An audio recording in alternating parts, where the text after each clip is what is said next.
There we go. So good evening, everyone, and welcome back to our Calm Care Spotlight.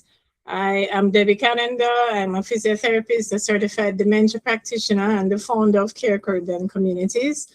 Tonight, we are diving into part two of one of the most critical topics impacting older adults in the Caribbean, and that is fall prevention, preventing the next fall before it happens. Is the title of this episode. This is episode 5 of Calm Care Spotlight, and this is part 2 of episode 5.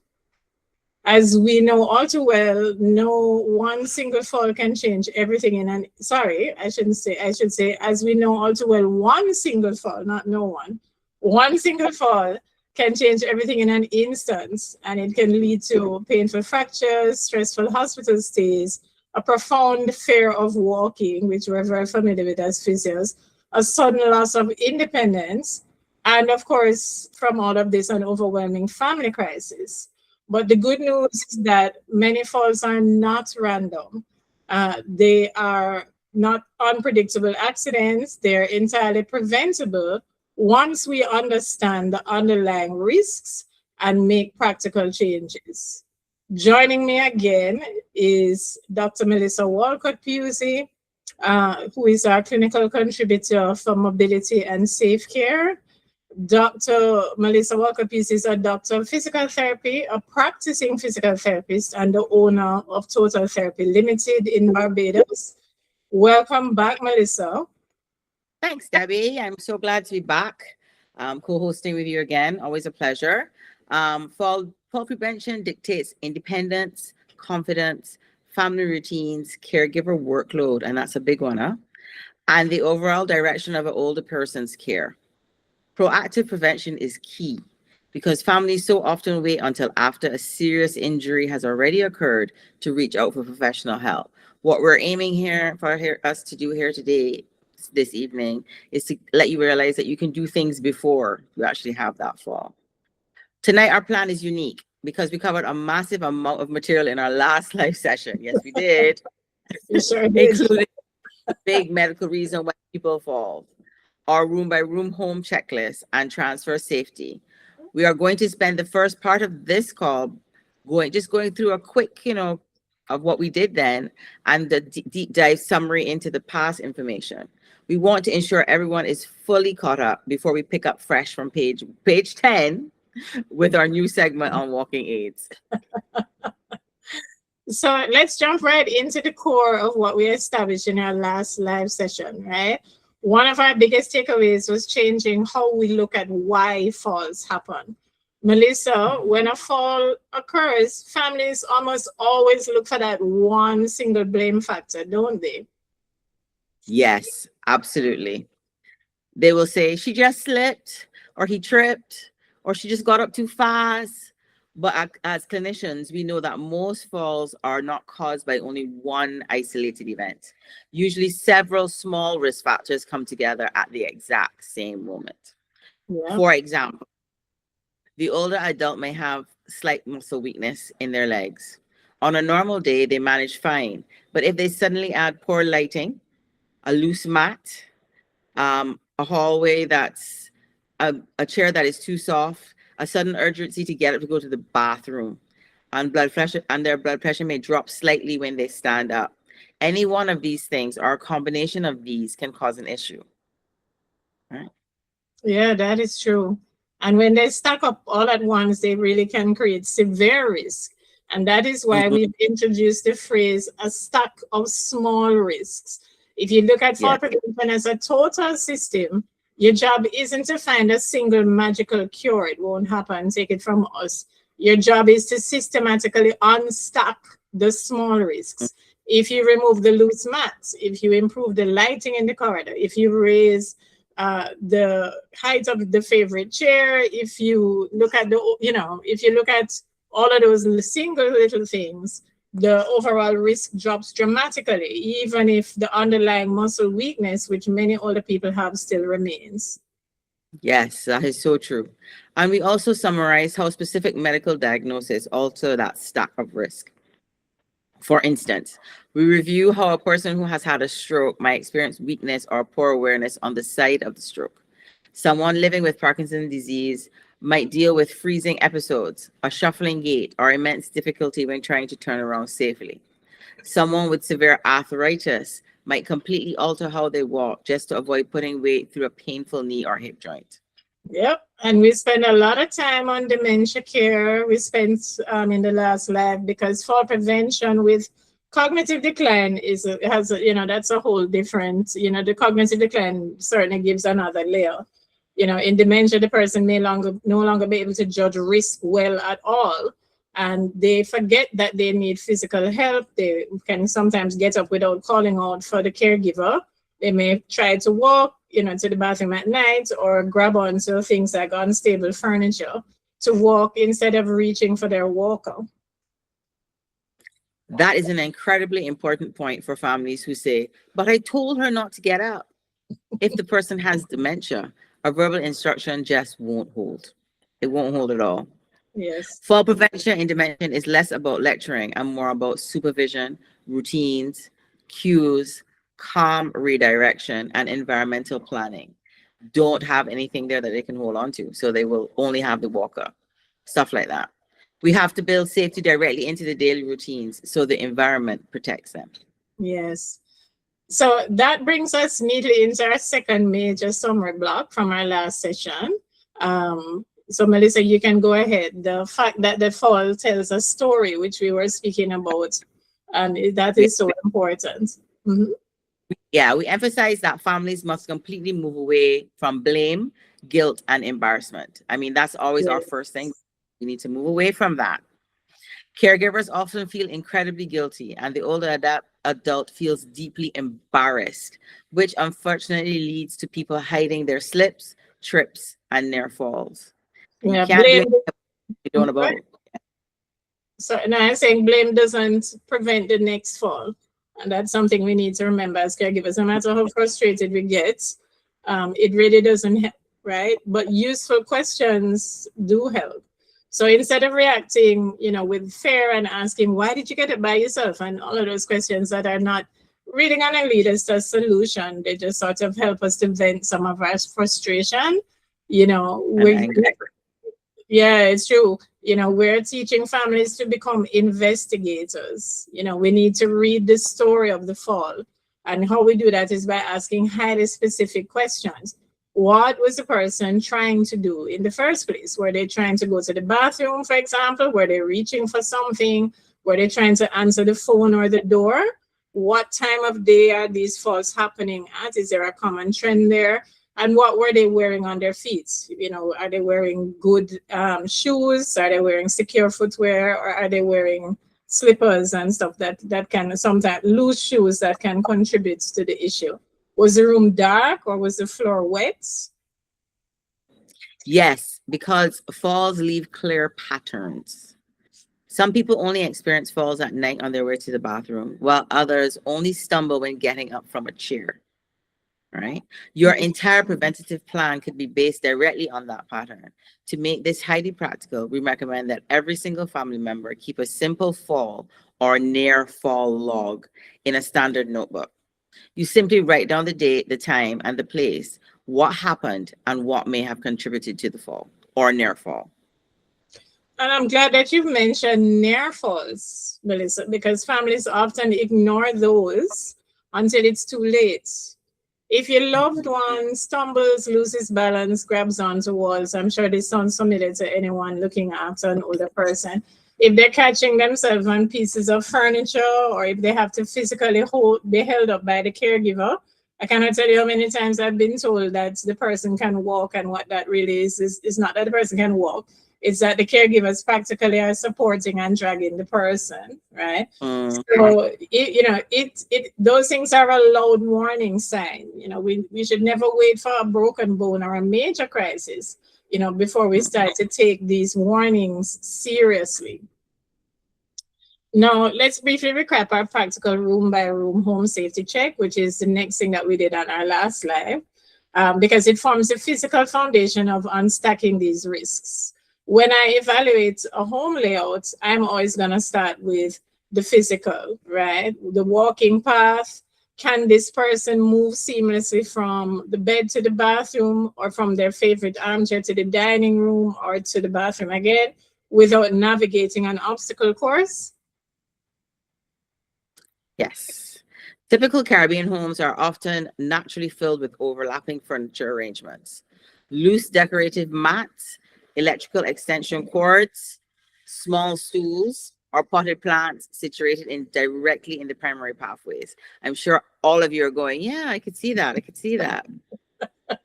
For a strong younger person, these things may not matter. But for an older adult who relies on a walker or someone dealing with poor vision, those obstacles are more than enough to cause a severe fall. The home must match their current physical ability, not who they were 5 or 10 years ago. We also recapped our room checklist, and I'm going to run through that really quickly. You know, in the bedroom, keep the floor clear of clutter, keep the bed at a safe height, keep the walking aid and lamps within immediate reach, and clear out all of the trailing cords. In the bathroom, securely install the heavy-duty grab bars where needed. Use a raised toilet seat with arms if the toilet is too low. Use a shower chair. Place non-slip mats. So I place non-slips, well, mats or any other surface down. And meticulously avoid wet floors, please, please. The mopping that we like to do in the Caribbean, we have to make sure we're either keeping them off those floors when they're wet, or we're doing that mopping in a planned way that is not going to cause an accident for others. In the living room, we need to look at all of those loose rugs. We need to remove them. We need to reduce general clutter. Many of our homes have, stuff that we've had since our childhood, and a lot of knickknacks and keepsakes. As people get older, one of the videos on my my YouTube channel talks about that. Well, on the Caregiver YouTube channel talks about that. Your home now has to fit the person they are now, not who they were in the past, right? So the general clutter, looking at where their favorite chair is and making sure that their favorite chair is a chair that works for them. It's stable, it's firm, and it's a heavy chair. So it's not sliding when they sit. It's the correct height, so it's not contributing to their fall risk. All of these things we need to look at in the living room. And also, if they have a favorite chair in the bedroom, as some of us do, then you also need to be looking at the correct height and the status of those chairs. Are they worn? Are they too low? Are they in fact stable at all? And if they're not, we need to look at replacing those things and removing them because they are now hazards. If we have stairs, well, speaking of both the stairs and being outdoors, we need to look at lighting. It should be bright. We have to have sturdy handrails on our stairs. We need to look out for uneven ground. A lot of our gardens, we have to sort of really critically think about those. Wet veranda tiles and loose garden hoses outside, which are a huge trip risk. We need to consider all of those. And we also highlighted that lighting and visual perception are massive pieces of this checklist, especially at night. A dim nightlight is rarely enough. Furthermore, in dementia care, poor lighting creates harsh shadows that can be completely misread.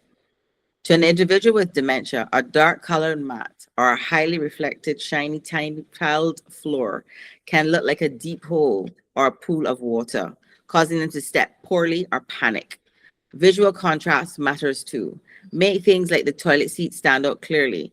That helps to orient them. Yeah. So moving into the last block of stuff from the last session so we can get to this session, we looked at an area where a lot of injuries occur, and that is about transfers. So for us as physiotherapists, transfers are the act of moving from surface to surface, right? Or the physical act of sitting down or standing up, right? Surface to surface meaning, for example, moving from bed to chair, bed to toilets, right? And their main chairs, right? So this is where the chair height, which you were speaking about before, becomes, a major issue. Absolutely, Debbie. A low, soft sofa is a major culprit, and we sometimes just sort of crash in that, and then they just cannot get back up. When a person seeps deep into it, their knees end up above the position of their hips, making standing up mathematically and physically exhausting. It's true. Yeah. If the chair also lacks a Appreciate solid that. arm, yeah, I mean, a solid armrest that gives them some support that they can push up with, then Yes. that makes it even harder. All right. The person is forced to frantically pull on their walker, grab on any unstable tables or chairs, or pull heavily or on the caregiver's arms, which can easily throw them off balance or the caregiver off balance while they're trying to help them Yes. and cause serious shoulder and back injuries. Which is why we've asked every caregiver to remember our seating golden rule. When we are sitting, the seat height must allow the person's bottom to be completely level with or slightly higher than their knees. I'm going to say that again. When sitting, the seat height must allow the person's bottom to be completely level with or slightly higher than their knees. If their bottom is lower than their knees, they have to work twice as hard to generate the force needed to stand.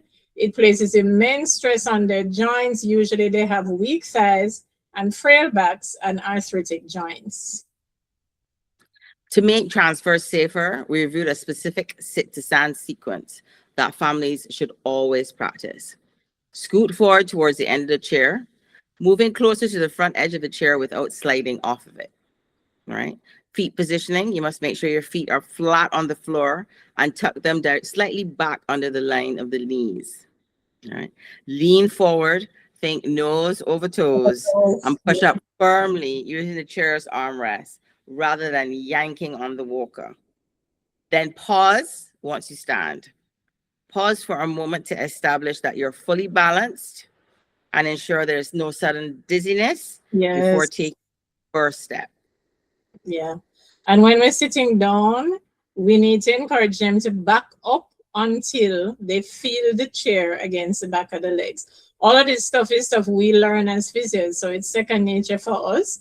But it would be a good idea, yeah, because like we do this every day, but it would be a good idea. The reason we do this every day is because these are the safest ways to get people in and out of surfaces and about their business without sustaining injury or falls. So when we're sitting down again, we want to back up, right, until we feel the chair against the back of your legs or their legs. And then they should reach back for the armrest. You should always confirm that the chair is there. I'm sure I don't need to say that we don't need to be seating other people in chairs with wheels and stuff like that. A wheelchair even has brakes. But please make sure that they reach back, locked brakes, right? And make sure that they're reaching back to check that the chair is there, right?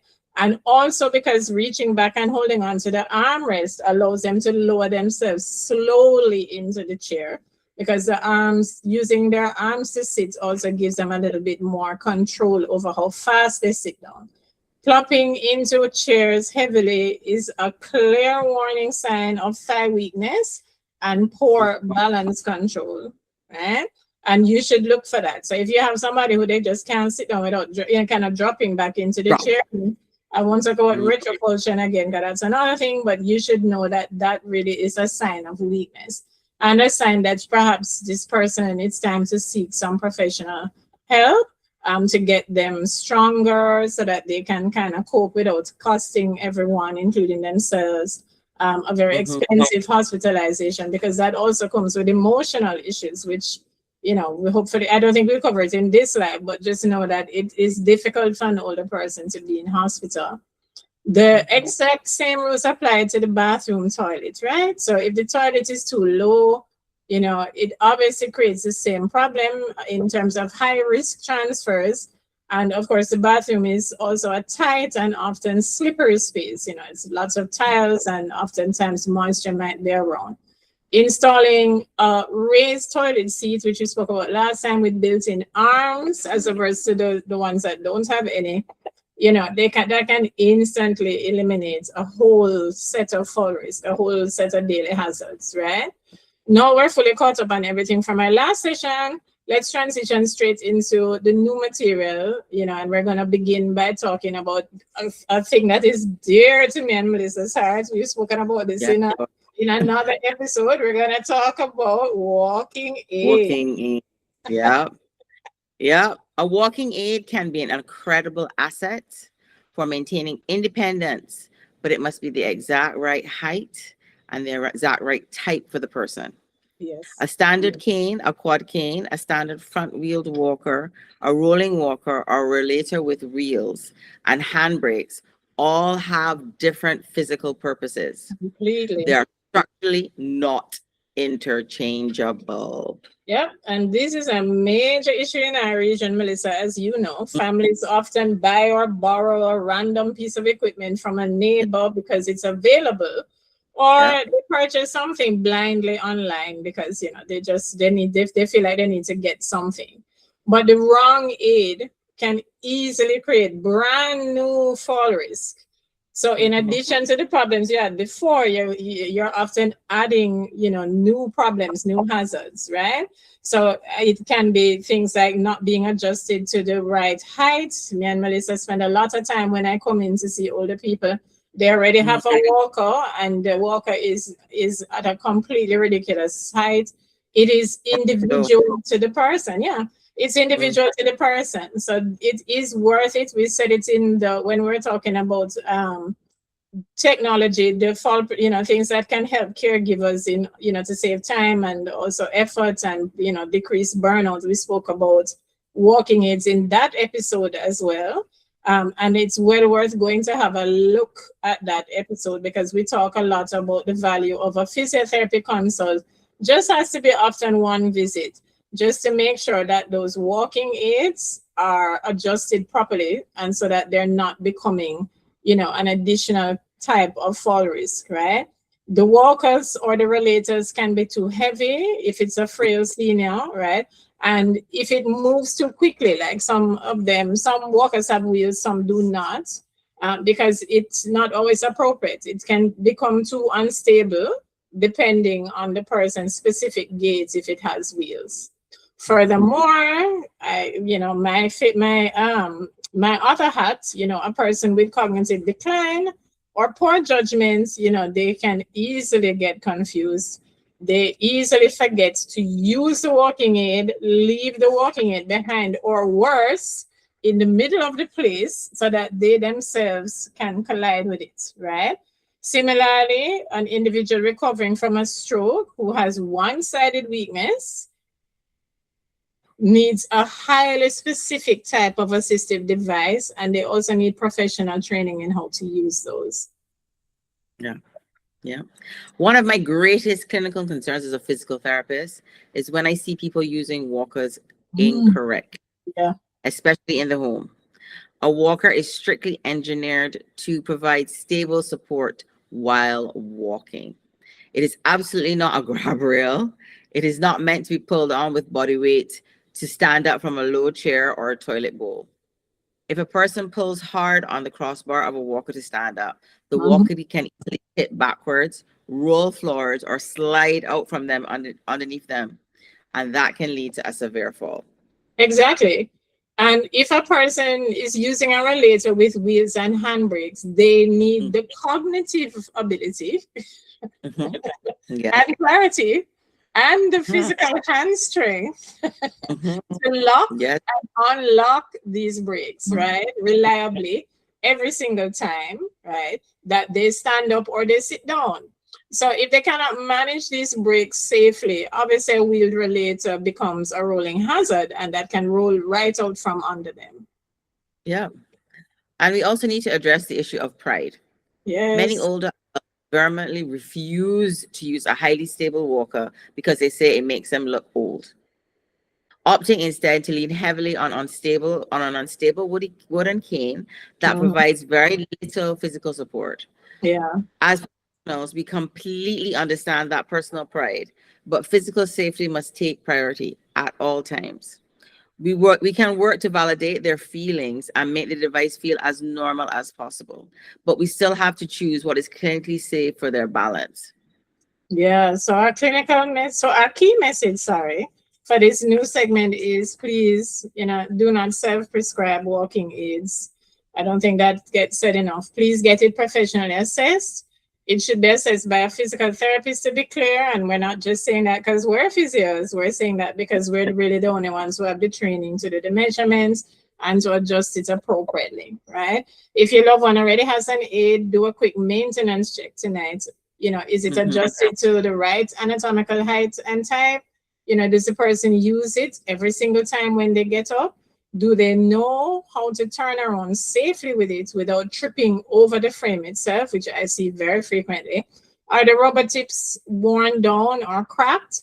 Do the wheels or handbrakes hold firmly without slipping?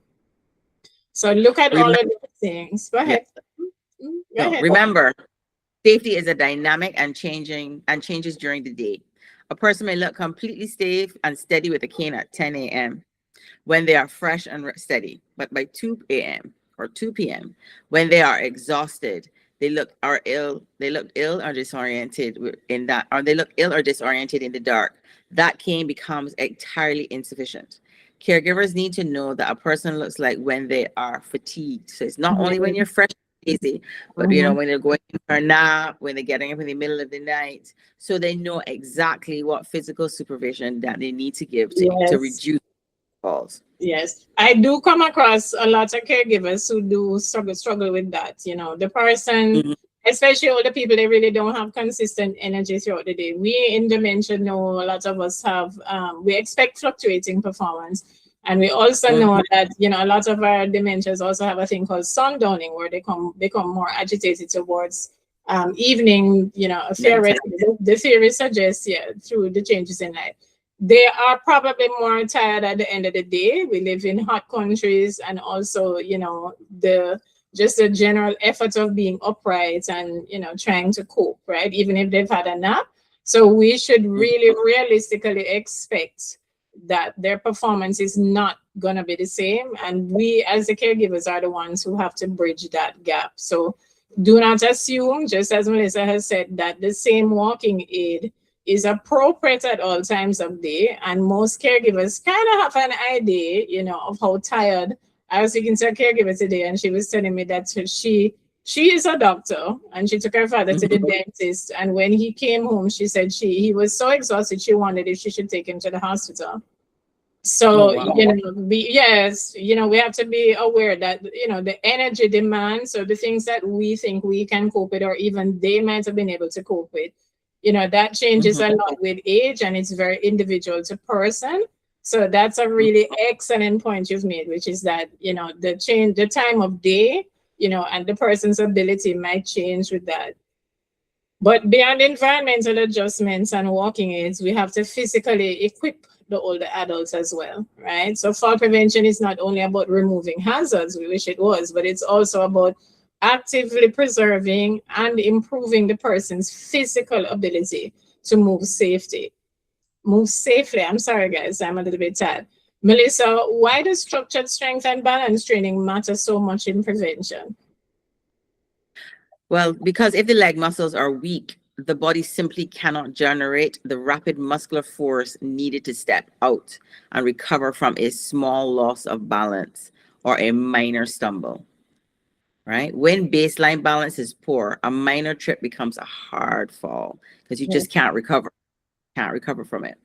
Furthermore, when a person experiences a near fall, a deep psychological fear sets in, leading to less movement because they just don't want to fall. They see it. They know what happens. They have family members who have fallen. They have friends who have fallen, and they know where they ended up, right? When they move less out of fear, they become weaker. So it is really a catch-29, you know? Their balance and their risk of a catastrophic fall increases. We have to break that cycle. Yeah. And that downward cycle is incredibly common. Just gonna say here, if you look at, I have a YouTube video today that speaks to that speaks to the fact that one of the hidden things when we have falls is the loss of confidence, and the loss of confidence really, you know, can create this very same negative cycle. So looking at everything else in this week on social media for Care Caribbean and so on, you will see. I'll share the infographic to you as well once I adjust it, so that you can post it on your page as well. You see what we're talking about in terms of this downward cycle that Melissa is talking about. You know, it's incredibly common, this negative cycle where you have a fall or a near fall, and then you're scared, and then you move less, And that leads to you being weaker, and then your balance is worse. And of course, that leads to more falls. We want to intentionally intervene to transform that into a positive health building cycle. We need to teach safe movement. They need to have regular practice, right? And the regular practice will give them increased strength and help them to rebuild their confidence. That will give them better balance and reduce their risk. So, and we have to understand, I just want to say this as well. So roughing them up also and trying to force them when they are afraid, that is not going to be helpful. It is probably best handled by someone who has training, because it really is a process. Yeah. And when we speak about exercise for older adults, we don't mean strenuous gym workouts. I'm not saying that if you were a person who was in the gym and continue to be in the gym that you shouldn't do it. I'm just saying that when who's deconditioned, we need to look at them from a different viewpoint. And we need to start with simple, functional, highly repetitive movements performed safely at home under supervision. And that's it. You need to be supervised and you need to be in a comfortable environment. This can include repetitive sit to stand practicing using a firm chair, supported standing, marching on the spot. So it could start with them holding onto something and then progress to them not having to hold on to something. Raises, control walking practice, anything that would help with their coordination and their balance. Yeah, and this directly connects to our wider care Caribbean exercise and rehab programs, which we're gonna release them later this year. Yes, we are, because we've had them for quite a while, just sitting there.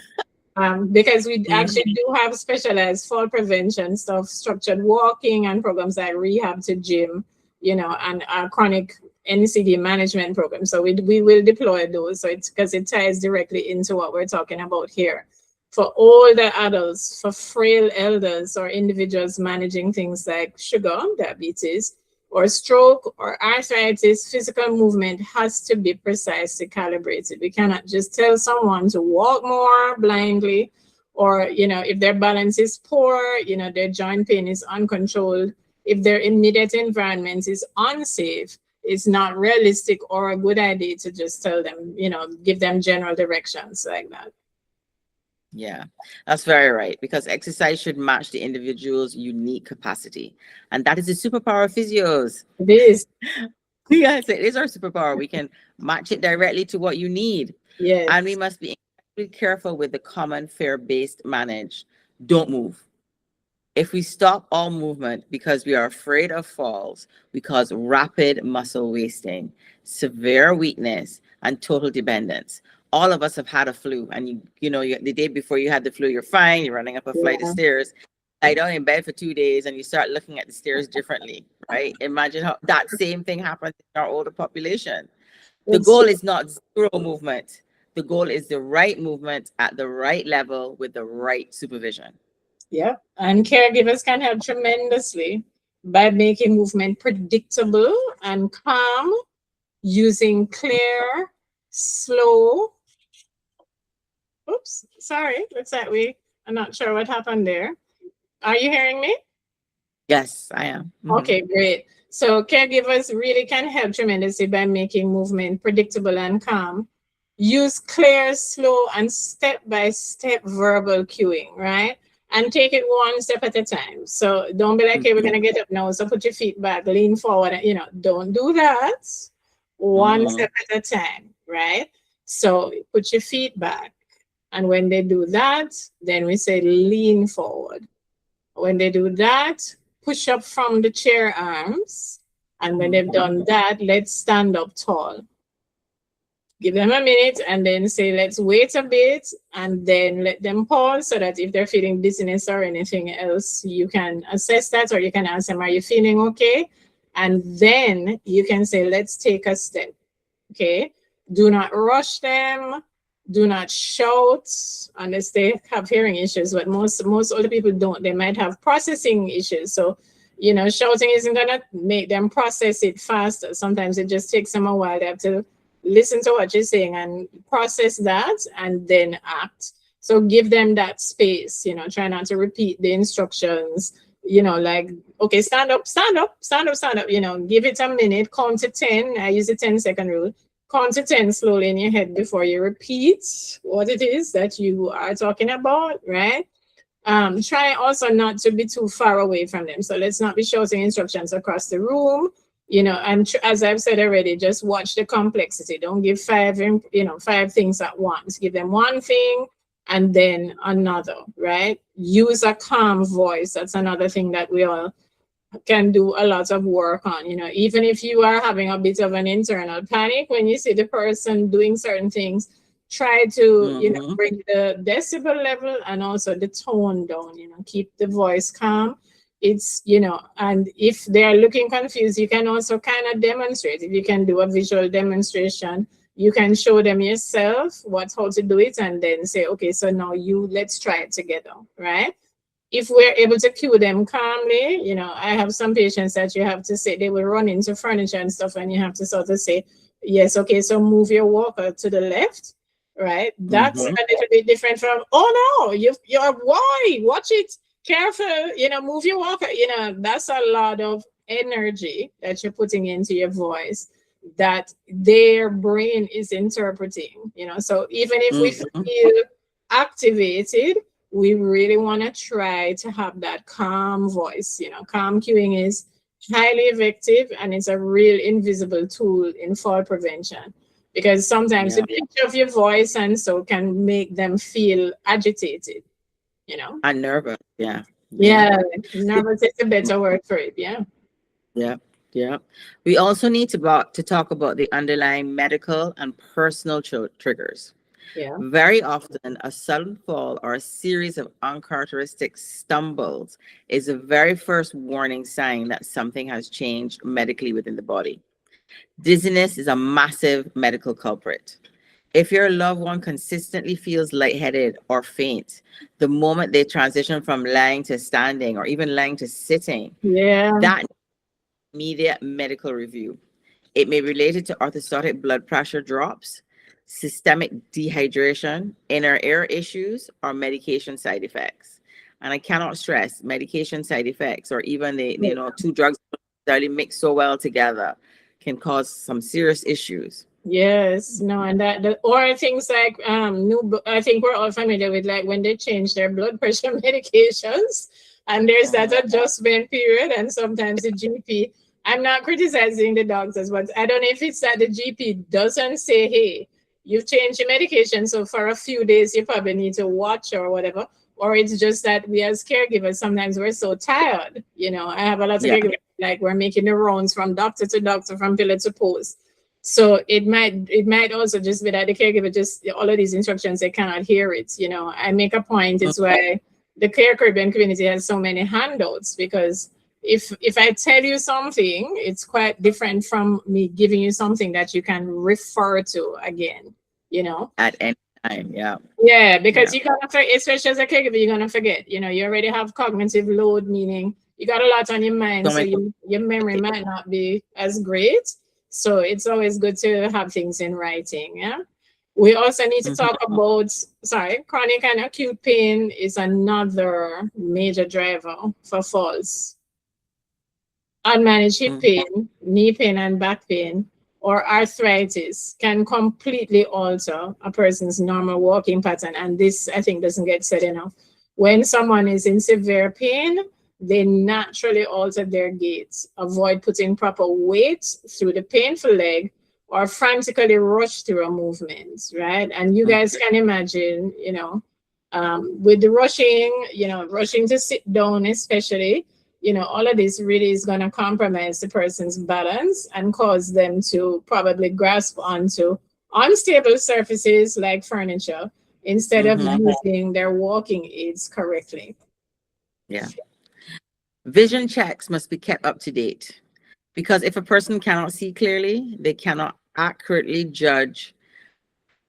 They may stumble.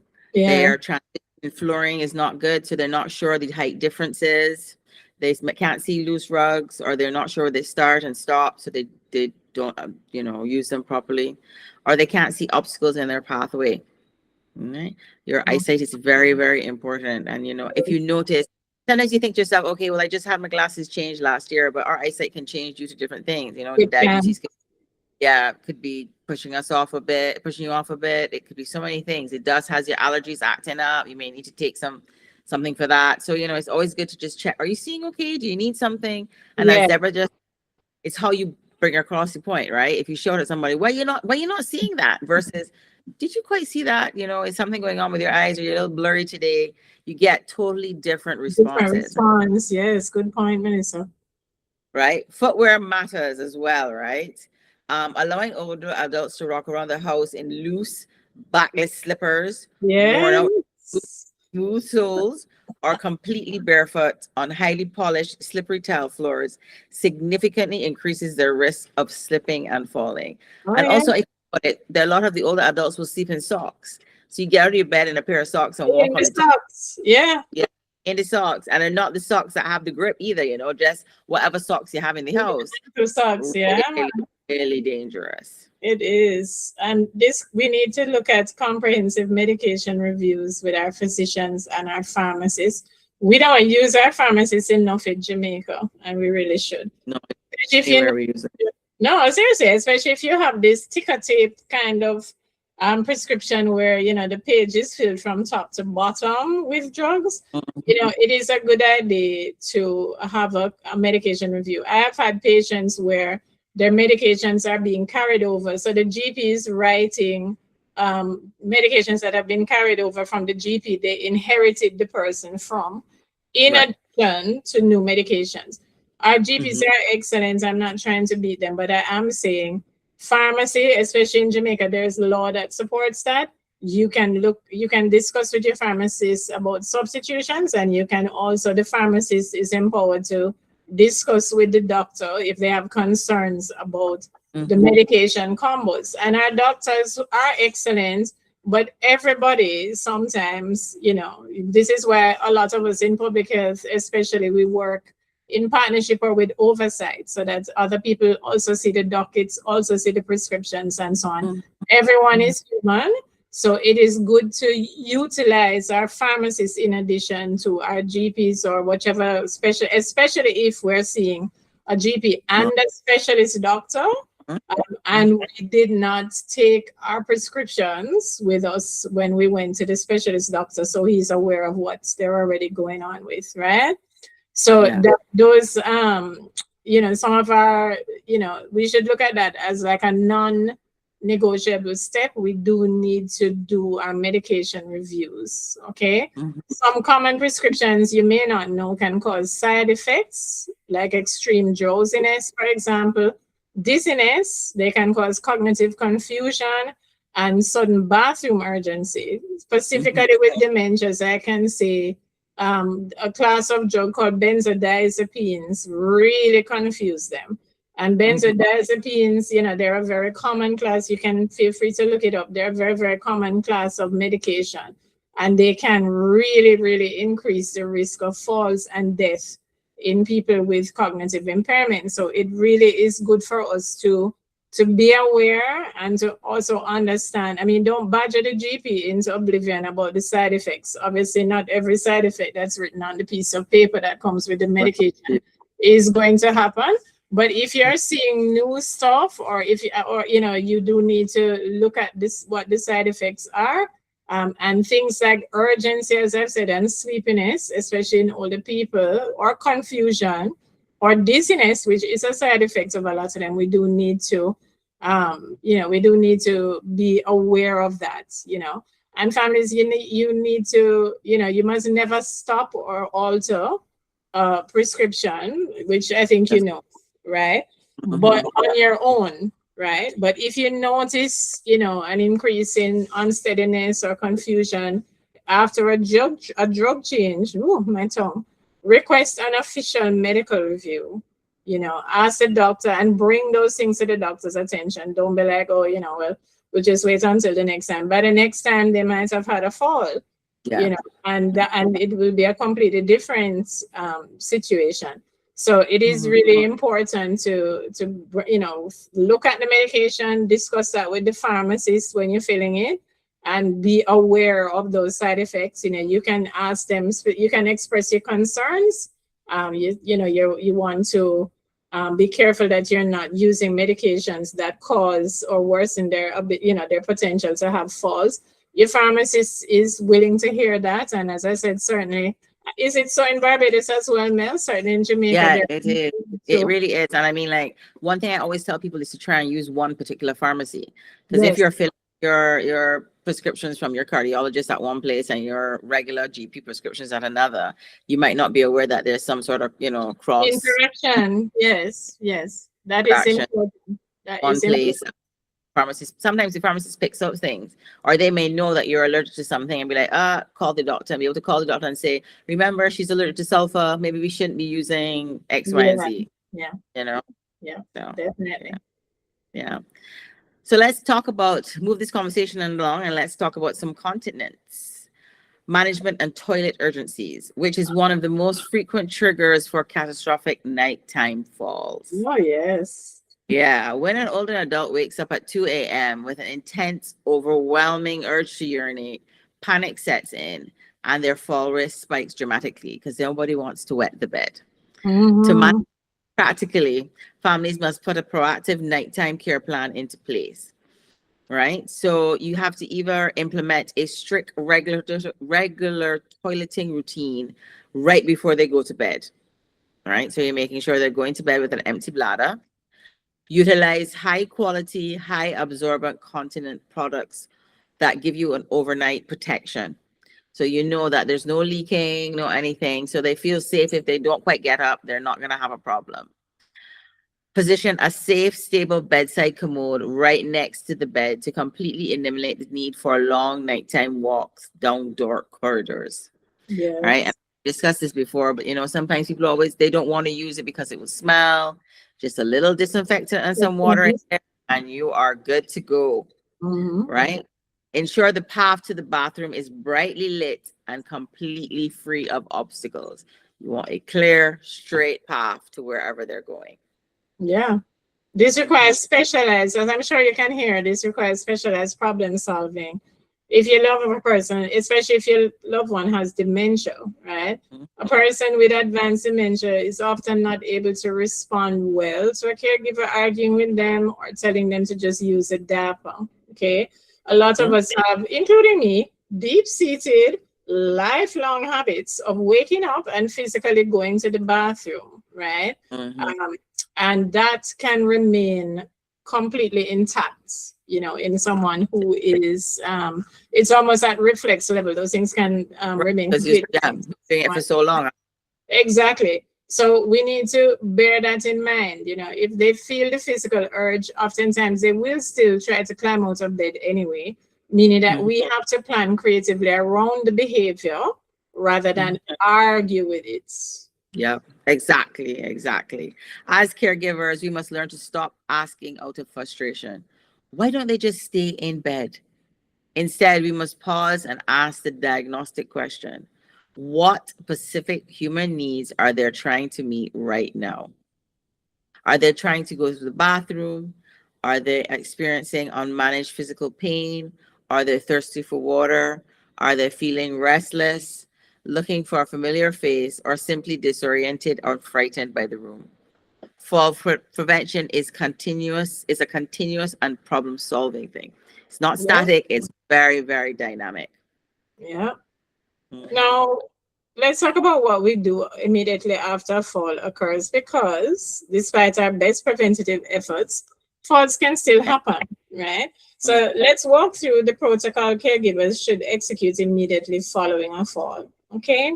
First, do not panic. I cannot say this enough. Please do not panic, right? And absolutely do not immediately grab the person by their arms and try to yank them off the floor. Don't do it. Yanking a freshly fallen person upright can exacerbate an undiagnosed spinal injury, okay? So it can also displace fractures if they've sustained a fracture. When I say displace, it can remove the bones out of place.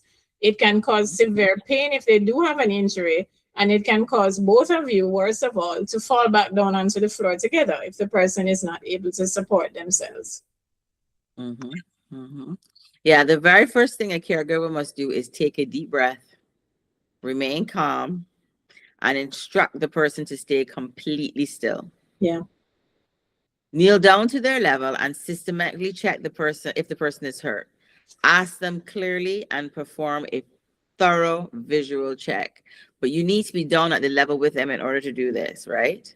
So you're asking questions like, are you experiencing severe pain anywhere? And if so, show me where. Did you hit your head against the floor or furniture as you fell? Are you feeling dizzy or faint? Can you gently wiggle your fingers or toes and bend your limbs smoothly? So can you bend your arms? Can you bend your knees? Is there any active bleeding, obvious swelling, or bruising? Do they show sudden signs of new confusion, slurred speech, or is one limb turned strangely? So maybe out to the side or, in an angle that's in an awkward position. And that final question is really important because especially things like new confusion and slurred speech, one, it can be that part, in some instances, people have had a stroke and fallen to the floor. And the slurred speech, every caregiver should acquaint themselves with the signs of stroke, the FAST, right? So that you can assess whether or not this person has these signs. Also, if they have hit their head on the floor and are bleeding, because a lot of us, I'm greeted the next day by, oh, she had a fall, but a fall in an older person is actually an emergency, and they should be taken to get a scan to ensure that they're not bleeding internally. And or bleeding internally, or worse, bleeding inside their skull. Your skull is an enclosed space where blood accumulates, it creates pressure, and it can cause everything, extreme confusion, crazy behavior and death. Okay. So it really is important because they do bleed easier than even when we hit our head should go, but definitely older people. I would say anyone over 65. If you have had a fall and hit your head, and oftentimes they might not even remember that they have hit their head. So it is good practice. It's why we're talking about fall prevention, because it can be so expensive if they do fall, because the ideal protocol really is for them to go to an emergency room if they've experienced a fall. But if you note severe localized pain, if you suspect a bone fracture, which the awkward placement of the limb would suggest fracture, right? If they struck their head, if they're having things like chest pain, if they're having shortness of breath, if they have lost consciousness at all, or if they complain of sudden one-sided weakness, do not attempt to move them. You need to get emergency medical help, and you need to get it immediately. Furthermore, if you are a caregiver working completely alone and your loved one is heavy or entirely unable to assist you with their body weight, do not attempt to lift them by yourself. Trying to deadlift a heavy person off the floor can easily cause a severe muscle tear or a debilitating spinal injury to you. Okay. So a major caregiver injury will immediately spark a massive secondary crisis, right, for the entire family. So, you're out of commission and the person also is injured. So if they cannot assist you safely, cover the person, keep them warm, and call for medical backup. Yeah.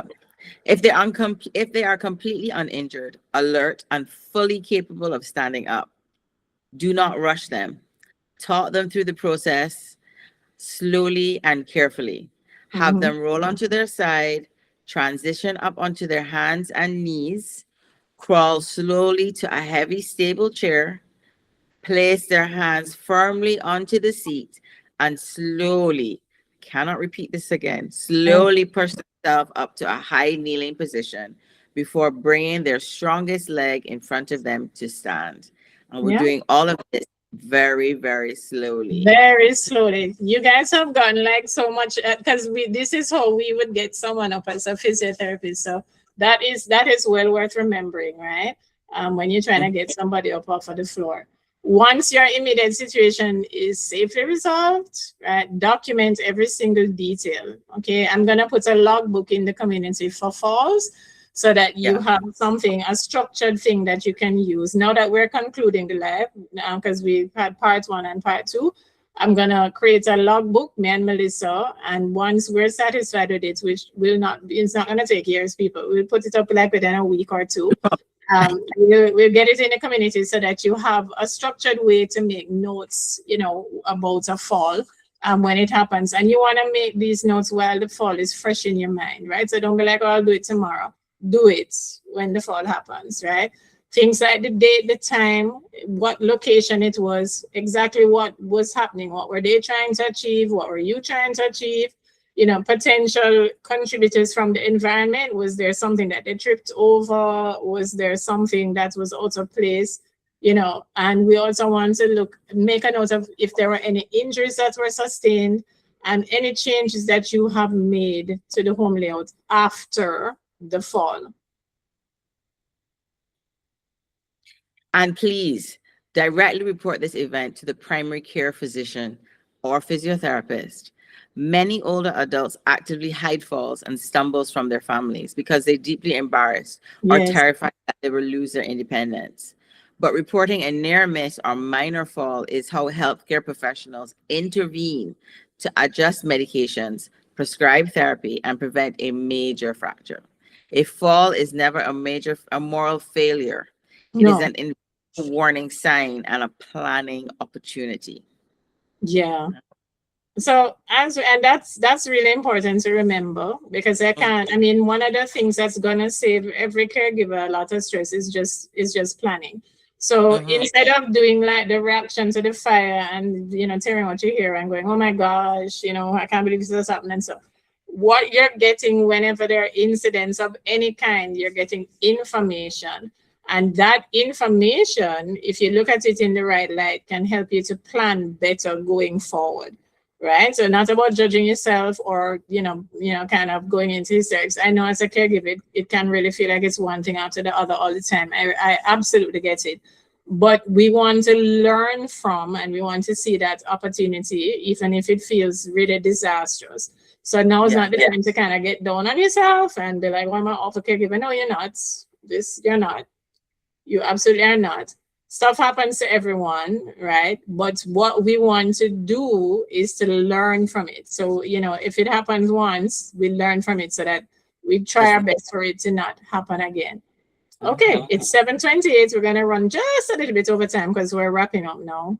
But let's look at the final takeaway, okay? So we're coming to the end of our time slot. Let's, you know, concisely summarize the core takeaways that we want every family who watches this live to carry with them. Okay, look for patterns. That's number one. Look for patterns with falls.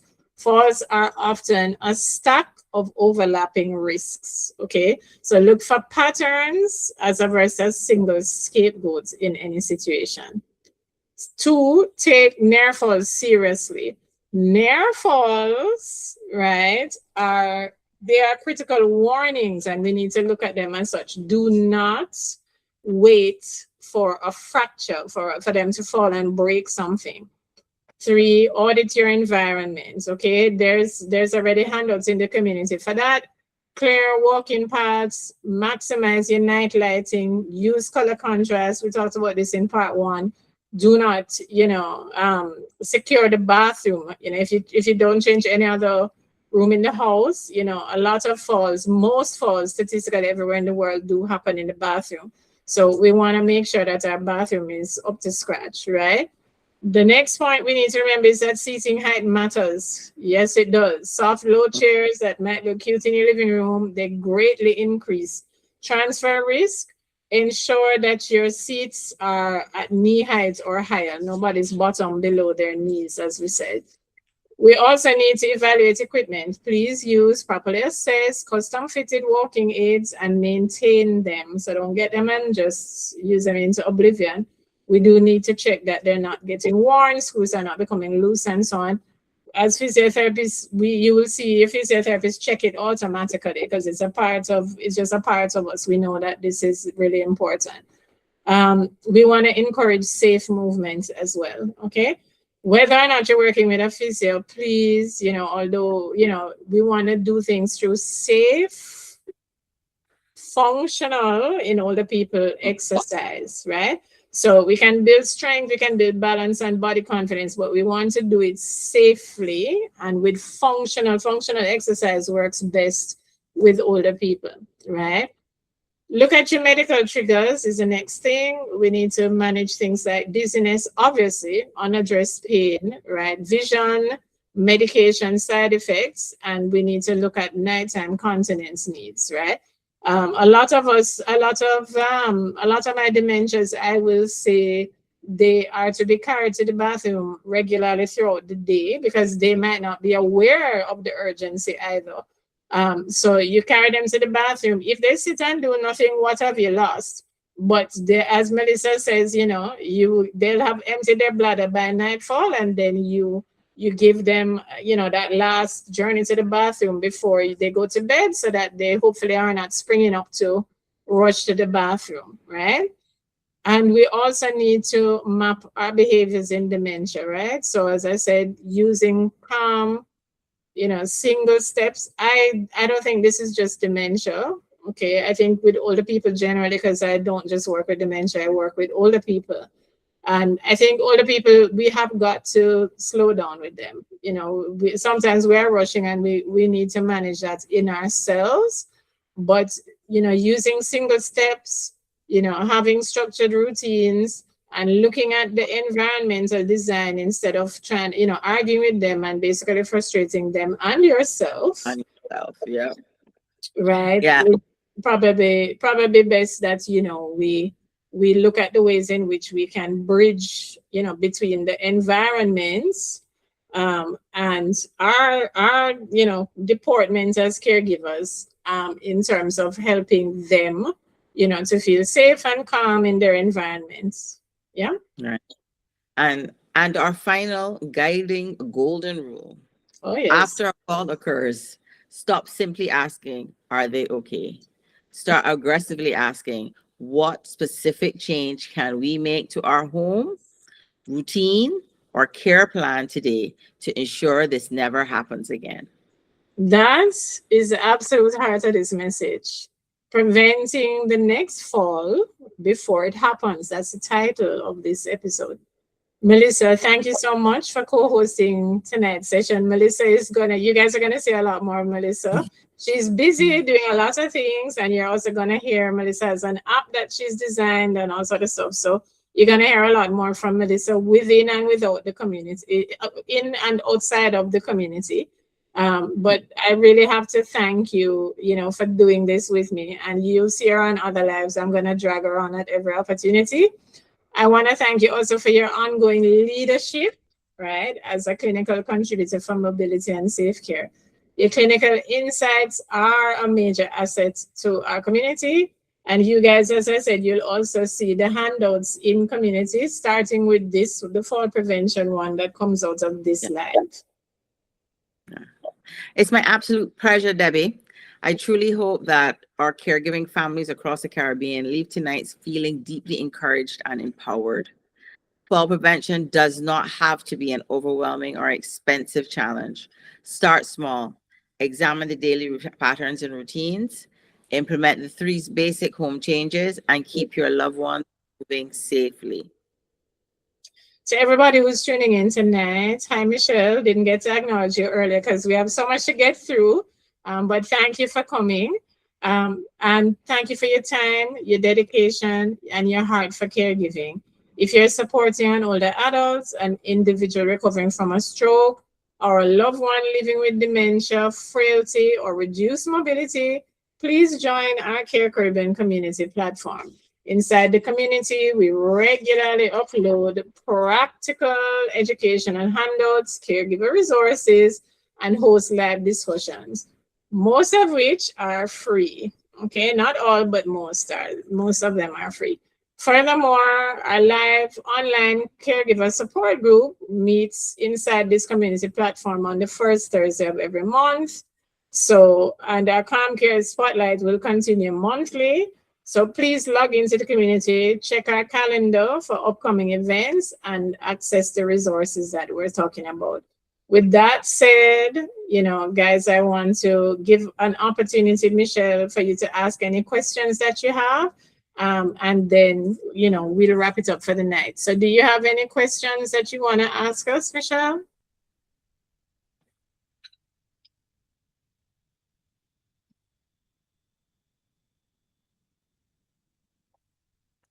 No? Is that a no, Michelle? Or are you looking for your unmute button?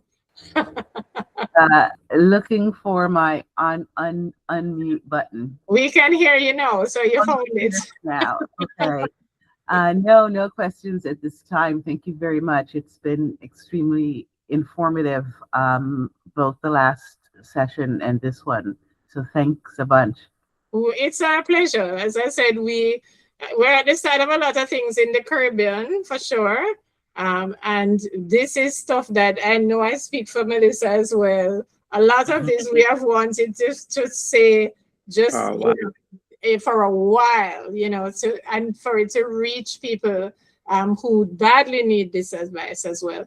So thank you. I'm very happy that you got so much value out of the last session and this one. And as I said, if you keep hanging with us, we'll give you a lot more. So thanks for coming tonight. I know it's a sacrifice of your time. Okay. It's so with my that, thanks. Next time. Yes, I hope to see you next time as well. So guys, with that said, we're gonna leave you. Thank you everybody who's gonna watch this. Thank you, Michelle, for coming. And we want to wish you a beautiful, calm, and safe evening. So everyone take care. See you next time.